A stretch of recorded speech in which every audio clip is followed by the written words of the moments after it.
permintaan yang paling banyak ya menyentuh jiwa supaya sadar bahwa kita perlu pimpinan Tuhan. Kasihanilah aku ya Tuhan, lihatlah sengsaraku disebabkan oleh orang-orang yang membenci aku, ya Tuhan, ya Engkau yang mengangkat aku dari pintu gerbang maut. Kata-kata ini tidak akan mungkin keluar lagi bagi orang yang berada di Yerusalem baru surga.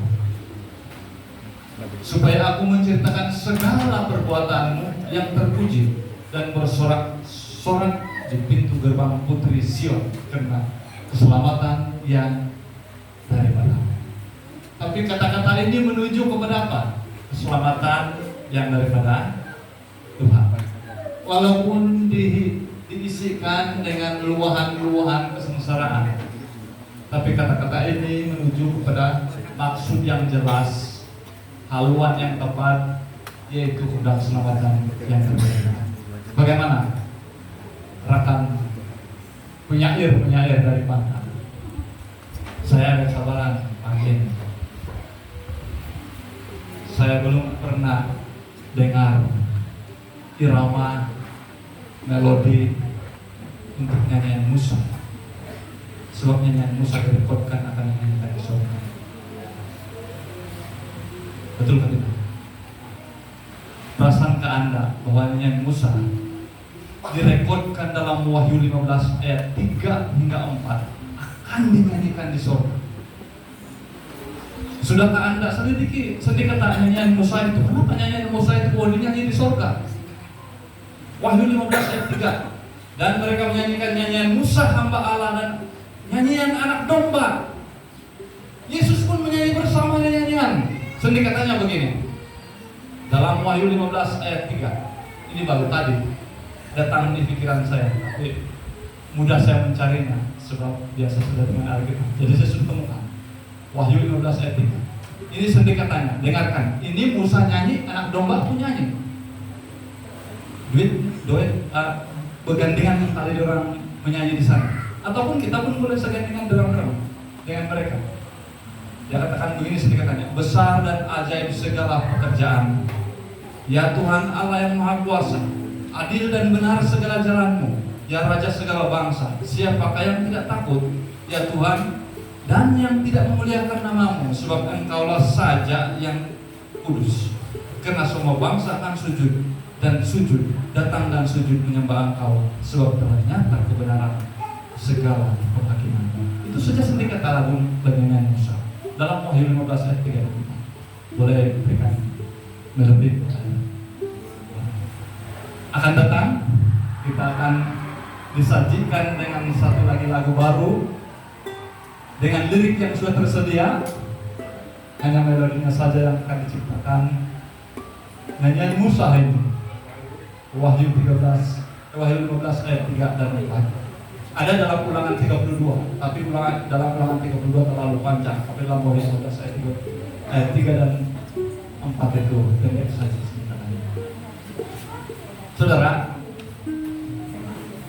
sangat penting untuk kita merincikan semakan kehidupan kita. Karena jika kita tidak semak kehidupan kita, maka kita tidak akan dapat menghalang tujukan hati pikiran kita selalu fokus kepada keselamatan. Kita harus semak. Jangan ada bayang-bayang yang menutupi, ataupun jangan ada tabir yang melindungi.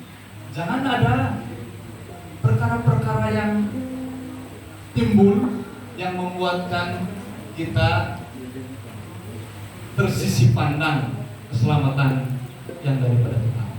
Jadi minta dan sedari pimpinan Tuhan setiap waktu.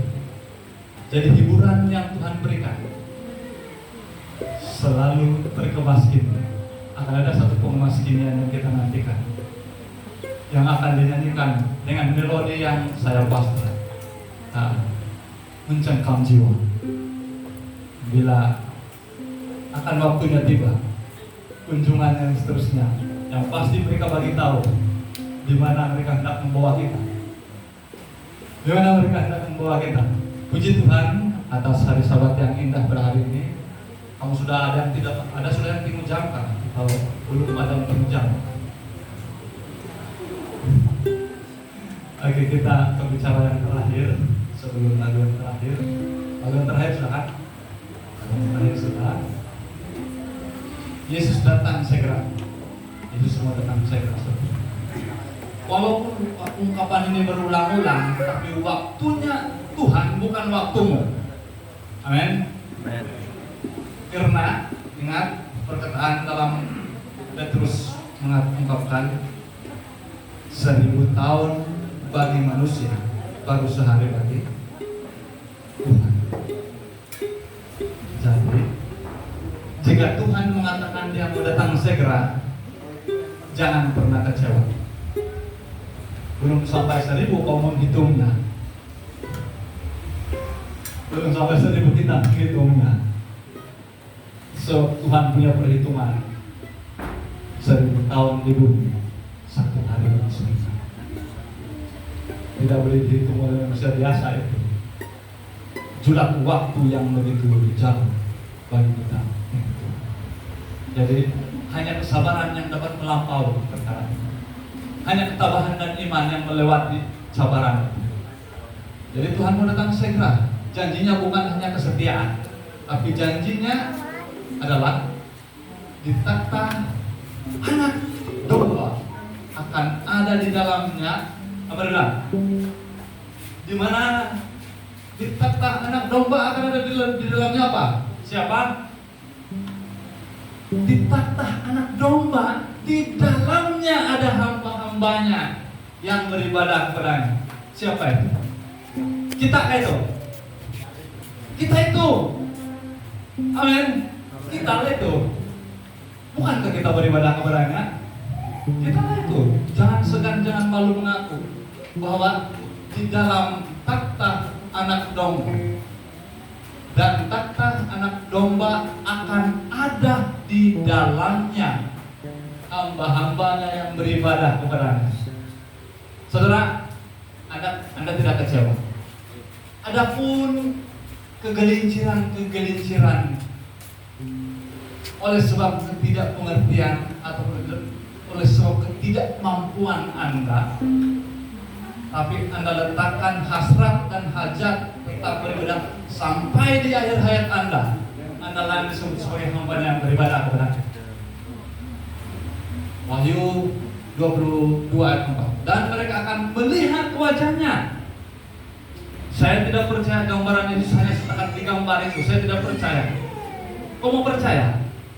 Hanya setakat itu gambaran untuk Yesus? Tidak. Bukan setakat itu. Mereka akan melihat wajahnya dan namanya akan tertulis di dahi mereka. Wow, siapa kau? Siapa saya? Mau ditulis nama anak domba di dahi kita.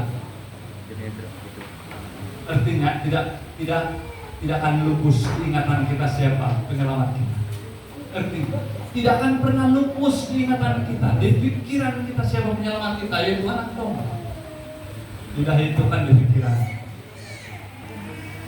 Dan yang sangat penting, di tahtanya ada anak, ada saya. Di tahtanya,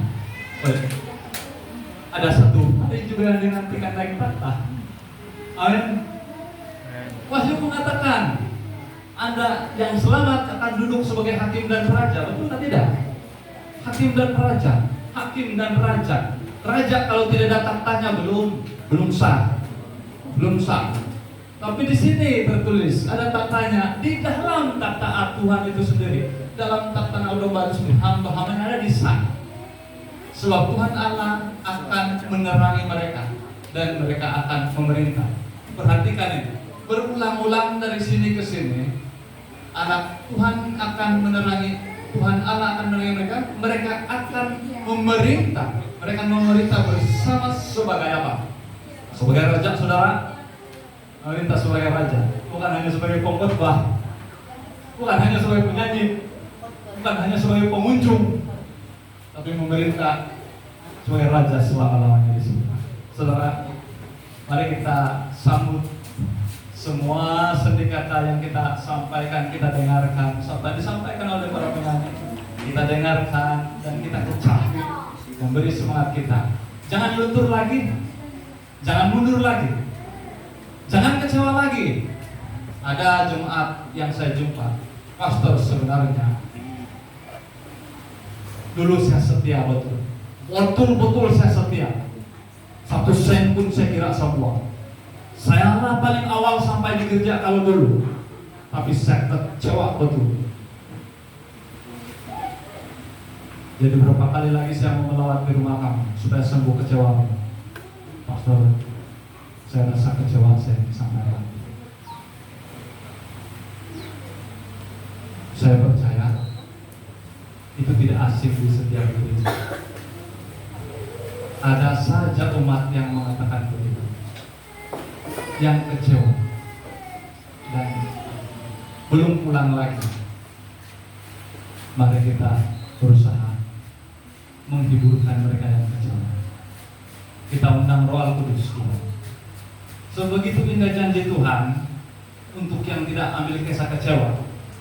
Ya, ada pengalaman kecewa, ada.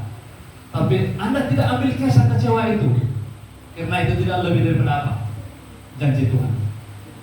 Anda pernah kecewa? Saya juga mungkin pernah kecewa. Apa sebabnya pun tak perlu dihitung, tak perlu dikira, tidak perlu dikisahkan. Karena janji Tuhan itu mustahil kekecewaan Anda. Daripada kecewaannya Anda pernah kecewa. Tuhan memberi penghiburan kepada kita. Mari kita dengarkan lagu sambutan dalam segala bicara yang Tuhan sampaikan ke kita, dari semua sendi kata lagu maupun kutipan ayat khotbah-khotbah yang kita dengarkan.